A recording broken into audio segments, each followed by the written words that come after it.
Disturbing new trend of alcohol-related illnesses in young adults. That's despite growing attempts by some to be healthier. In fact, 1 in 5 adults say they're now taking part in Dry January, giving up alcohol for the month. CBS 4's Karli Barnett is in the newsroom with more. Karli?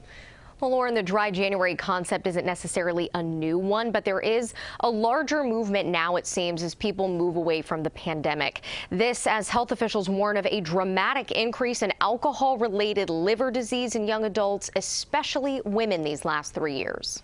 I experienced so many benefits like clearer skin, elevated mood, better sleep, and I've stuck with it ever since. So this is my 7th Dry January.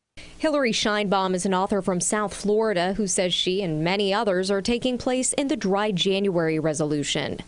There are a lot of people who were overserved during the pandemic.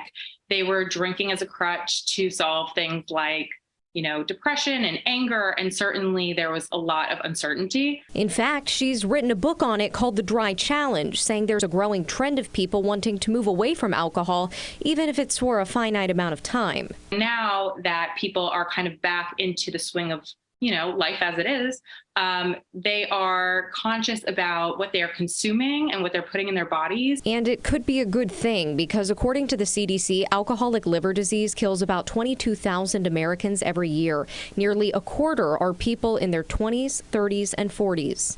Many of them don't really have the insight into the fact that the alcohol is what brought them to the emergency room. Dr. Thomas Chiano says he's seen a dramatic increase of alcohol-related liver disease in young adults, particularly women. The stresses of the pandemic and of our life really has affected young people, so I think it sneaks up on them and then it becomes too late. Heavy drinking for men is typically defined as consuming 15 drinks or more per week. For women, it's 8 or more.